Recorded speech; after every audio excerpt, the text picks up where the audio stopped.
Welcome to part 2 of layer masking in Photoshop. In this part of the tutorial, I'm going to go over a few applications. In the first part, we looked at what was layer masking and how to do it, and this tutorial, we're going to apply it in a few different scenarios. So as you can see, I have Bridge open with a few different images and some samples ready to go, and I'm going to get Photoshop open and I'll be right back.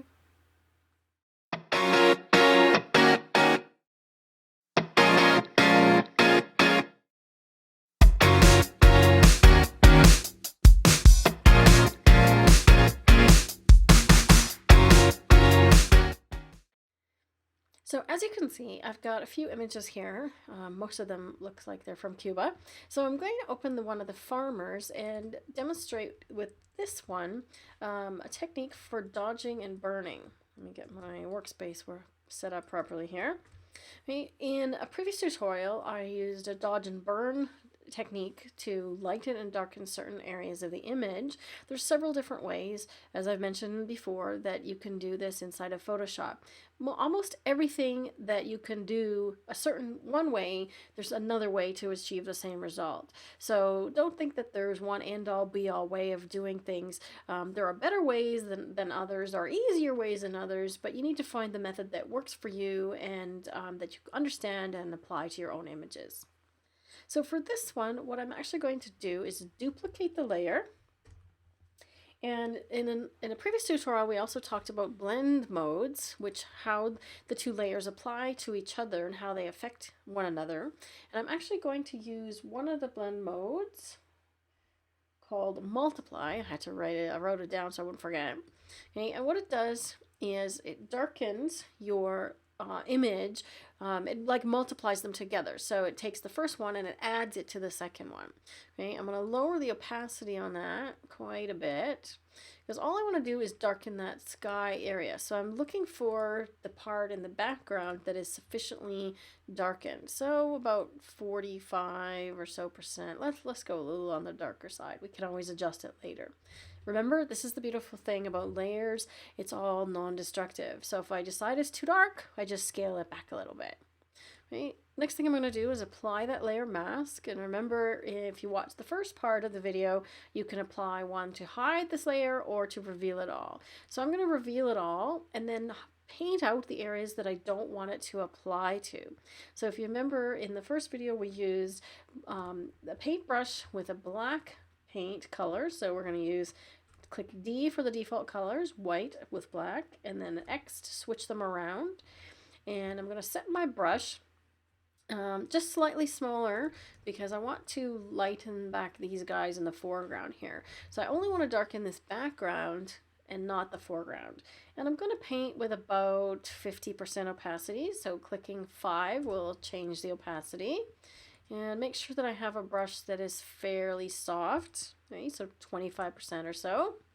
Okay, so now I'm just going to start to paint in this middle area. So I'm just going to go through this whole center section here because this is the part that I don't want darkened. Now you're going to notice a couple of things. Okay, I'm not getting the road because I want to leave the road darker. It's doing a nice thing there. Okay, what's going to happen is these trees here, you see that there's kind of a halo that's happening. So it's not perfect. So I used a really large brush. This is where I'm going to go with a smaller brush and then go back in and fix it by reversing my colors and painting back with white. Okay, you could also do a more complicated selection and be more precise with your painting. Okay, if it's something like this where it's not super critical, you're just kind of eyeballing it. But if you're doing super critical work where you're going to enlarge something really large, or you want to make a really nice art piece, go in and do it really properly. Okay, so I'm just by switching my colors back and forth from the black to white, I'm going to go into smaller brushes and make sure that the trees tips are lightened but not the background. Okay, so let's go back to look at our image. Okay, so before, after, and let's do another pass with the paintbrush over these guys because I still think they're a little on the dark side. Let's lighten them up just a bit more. Okay, so we let the trees go a little bit darker, but we want to make sure our guys aren't getting any. So pretty much I'm painting these guys back to what they originally were on the first layer, okay? And you can see it's applying on the layer mask here. So before, after, before, after. Remember, you can also shift click on the mask to disable it to see what the mask is doing. Okay. So if I'm happy with that, we can call it a day. The other thing I can do is add a second one. Let's duplicate that bottom layer again. That's Command or Control J. And then I'm going to choose one of the lightning modes. Let's try screen. That usually does a pretty good job. Screen. Yeah, let's go with screen. Okay, again, I'm going to lower the opacity a little bit because what I want to do now is I want to lighten those guys. Okay, now this time I'm only painting in a small area. I want a small area affected, so I'm going to do the Alt click on the mask to start it being black and then remove it. Okay, so switch my colors to white, get my paintbrush, and then just, you're dodging, right? So I'm just dodging these cards where there's so little detail. I want to bring out a bit more detail in these oxen and in these guys' clothes and their face, okay? Now, if I'm doing a really super bang up job, I'm gonna be doing this at 100%, and I'm going to be making sure I'm not having any overspill. Okay, for the purpose of this tutorial, I just want to give you a really quick overview of how it works. So let's look at it before and after with the dodging. So see how it's lightening those guys. Right, now if you hold Command, whoops, not Command, if you hold Alt, Option, sorry, my bad. See, I make mistakes too. So if you hold Alt Option and click the bottom layer, it will turn off all the others, right? It works on any layer, but if we want to see the original, like a before and after, so Alt click the eyeball on the bottom layer and you can see what it's doing. So it's darkened down that background and it's brightened them up. Okay, so that is the first application of using a layer mask, which is to tone control in your images. And I'll link to the other tutorial where I went through tone control in a bit more detail, but you'll notice in that video we're using masks as well. So this information that you're learning here is going to apply to a lot of things. So now that you have a layered file, the other thing that you want to do is make sure that you save it. So I use the keyboard shortcut Command Shift S, which is save as, and you're going to save it as a PSD or a TIFF. I like PSDs, they're a little bit smaller files than TIFFs, and it will maintain your layers so that if you ever have to change anything, you can open it up, your masks are still there, your layers are still there, and it's all of that non-destructive editing that I talked about. Okay, so I'm going to save that, and then I'm going to go and open the next image for the demonstration. Okay, so let's close this one out. Next one we're going to do is this guy here. Okay, so yes, we actually came upon this guy underneath his car in Havana. Okay, so what I want to do with this one is apply a filter or an effect on the background. You notice that it's kind of really busy back here. It's really bright and it's drawing your attention away from the guy under the car. So I'm going to duplicate the layer with Command J. And I'm going to use a blur effect on it. So I'm going to go up here to Filter, Blur, and I'm going to choose a lens blur. There's all kinds of blurs you can choose from. You take your pick, and I previously set this one up. So you can choose how much blur, how it affects the picture, all these types of things. Gives you a preview of roughly what it's going to look like when you hit OK. Okay, so now you have a blurry layer. I'm also going to mask it because that's new with the Alt Option key again so that it's mostly hidden, and I'm going to paint in the parts that I want. Okay, so let's zoom in a little bit here. Okay, so again, if I was doing a really perfect job on this, I would use a bigger file and I would zoom in a lot more so that I get a perfect outline and I'm not getting any overspill. Okay. We're just doing a really quick and dirty job here. So brush tool, painting with white, okay, and we're going to do 50% opacity again. Okay, so watch what happens as I paint here. It's going to add that blur in. Okay, So you have to be careful around the edges because I don't want to blur the car. So that's where you want a smaller brush to get in here. Right? Don't get the car blurry. You want to get the people, but not the car. Right? Mention you can also use a fancy thing like a selection tool to select this area before you do the painting and then only paint here. So there's lots of ways that you can get really more precise with this. I'm doing a really quick and dirty job here just to show you. Okay? Let's zoom in a little bit. Remember to get underneath in the back here. Let's go in here and get that little bit here too. Okay. Again, I'm not being super precise, just make sure that I've got around the tire. And if you think that you've got some overspill, like it looks like I got the bumper a little bit, remember just reverse it and paint that back in. Okay? Just that simple. Okay, so I haven't lost anything. Okay? Paint that back in. Make sure I've got my whole trunk there.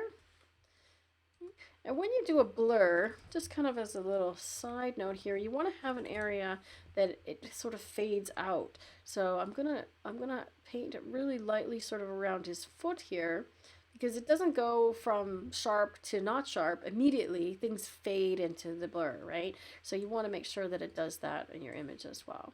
Okay, don't forget up here as well. We're gonna paint with a little bit more opacity up here because we've got a nice line to work with on the car. Get all that background in there. Perfect. Okay, so that is roughly what we're going to deal with here. Okay, perfect. Okay, so let's just see our before and after again. Okay, so it's blurring very nicely. Okay, so that's part one. Now I could blur the foreground a little bit as well. Actually, let's do that. Let's just make a really large brush. And let's just do a quick pass here.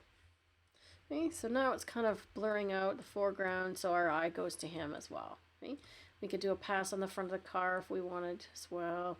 Okay, anytime you can do anything to keep the viewer's eye into the middle of the scene and the subject is great. That's why edge vignetting, darkening vignetting is often done on images. Okay.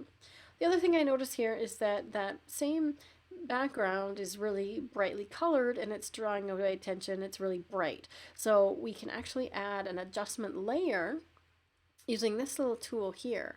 Okay, so if we click on this little guy next to our masking icon, right, it will show us the options for an adjustment layer. So it makes it its own layer and it even adds the mask for us. So I'm going to do this one as hue saturation because I want to turn down the saturation. Okay, when the little dialog box comes up, you can actually desaturate the whole thing. Okay, so desaturation or saturation just means how intense the color is. Okay, so highly saturated colors, you can see what happens. It kind of goes a little bit neon crazy versus totally desaturated, which is a black and white image. Okay, so lack of color. So we're going to desaturate it a little bit. Now notice it's applying to the entire image, okay? There's a couple ways that we can actually make that work for us here. So I'm going to bring it down a fair bit. Okay? You can also desaturate by only certain colors. So you can select the yellow channel and desaturate just that to get rid of that truck in the background. Or the blue in the sky if it's too bright. We can even darken the blue down a little bit.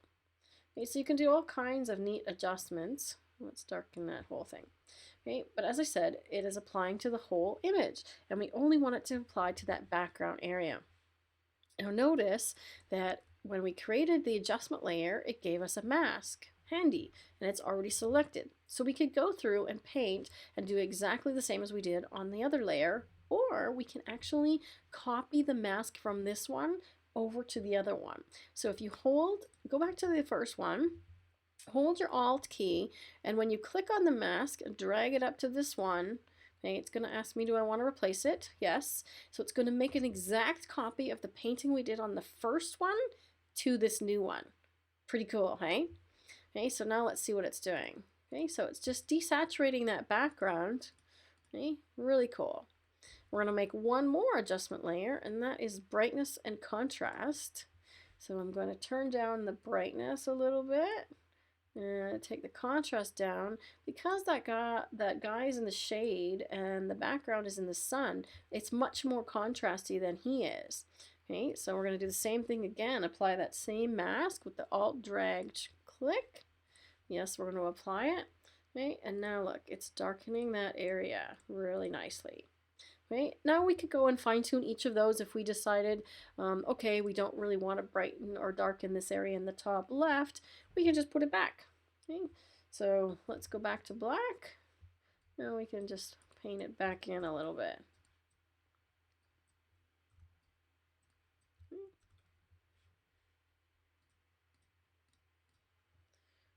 Paint the area back in. Okay, so remember, white reveals, black conceals. We don't want to see this one, so we're going to bring it back with the black. Okay, so really quickly, if we do the alt click on the bottom eyeball again, so we've gotten rid of the background that was really distracting by blurring it, taking away some of the color saturation, and by darkening and lowering the contrast. Now the eye really comes into this car and this guy that's working on it. Remember to save your file out as a PSD, and let's go look at the next example. Okay, so I'll save mine. Takes a moment, and let's look at the next example. Okay. So you notice now there's two versions of the images, and you can actually see the before and afters, so look at the difference. Next one we're going to do is something called a photo filter, which is really fun. Okay, so a photo filter is another adjustment layer type. So we're going to use the same icon again and choose photo filter. So filter in terms of equipment is something you put on the front of your lens. So you can get different colors of filters. These were commonly used when doing film photography to alter the look of your image. Okay? And they've created some similar ones in Photoshop. So for this one, I actually want to use the sepia filter, which is like that black and white sort of brownish tone look, and put it at 100%. So see how antique-y it starts to make the picture look, right? So once again, anything you apply in an adjustment layer, so that includes all of the things we just did to the last one, the brightness, the saturation, anything is fully editable. It's non-destructive. If I don't like the color or the opacity, I can come and change it at any time. Okay. If you're using the photo filter, I usually make sure to preserve the luminosity, which means it's going to keep the tones, the density of the original image intact versus just applying sort of like paint on top. Okay. So I like to preserve the luminosity. And now we're going to mask it. So once again, it's provided us a handy little mask for us to use. Brush and black on top. Okay, we're good to go. Okay, make sure we are on the mask. So notice I was editing the filter and it's now put me on the layer, not on the mask. So when I went to go apply my brush to it, you get this little X, a circle with a line through it, meaning I can't do that here. Okay, so it's even warning you, you can't paint here. So remember to click over to the mask, don't paint on your layer. So we're going to paint back some of the details or some of the color in the car. Let's go at 30%, so we're gonna do it gradually. We got a nice soft brush, good. So these are all things that I check every time. Okay, so I'm just gonna kind of do a wash over the car. And maybe the people as well. I don't want to get the ground because I like what it's doing on this concrete, and I kind of like this door over here. I want to have the green a little more vibrant. Okay, so let's just do that. Okay, so we're just making it really subtle. Let's see the before. Okay, so that's the original picture. That's with the photo filter. Okay. So remember, we can do a couple of different things. It's a layer, so just like any layer, we can lower the opacity of it. So it's just going to fade out the effect, so it's more subtle. We can change the blend mode, okay? So it'll apply all kinds of different effects if we get into blend mode, right? That might be kind of cool if we lower the opacity. So sometimes a combination of all of these things and sometimes playing around, you can come up with something really kind of cool. Right? Just remember you have lots of ways to edit and it's all non-destructive. Remember to save. So I'm not going to save this one. We're going to move on to the next example in this case. One more.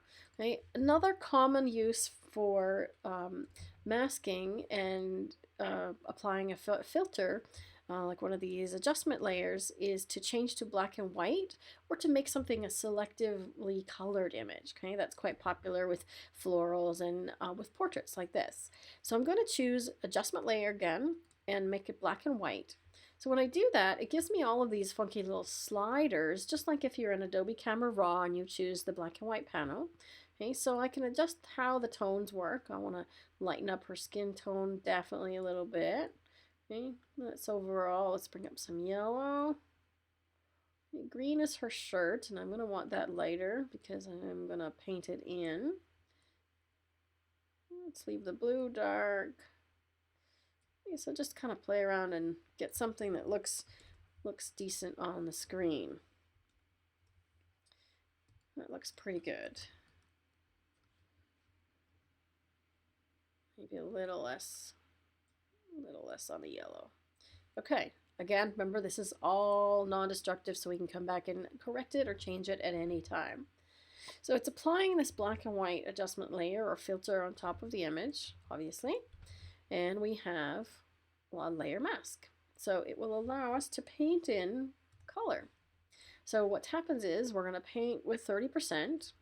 I'm going to zoom in so we can just get her. All right, so start painting and see the color come back. Again, I'm not doing a perfect job of this. I'm doing a really quick and dirty. I would be a lot more careful and probably make a nicer selection if I was going to do this for her or for myself. But I'm doing a really quick and dirty job just to kind of show you how it works. And remember, if you paint with 30% and you go over it again, you're going to get 60% and so on. Okay, so let's make sure we get her elbow. Okay, so you see, I'm not doing a great job because I've kind of got a whole bunch of different tones now. She's different colors in different areas. Her face is a different color. Let's give her a little more color in her face. Okay. Not the greatest job in the world, but not so bad either. The other way you can do it is do a really rough, large paint job like this, and then go remove the bits that you don't want. Okay? So she's kind of got full color back now.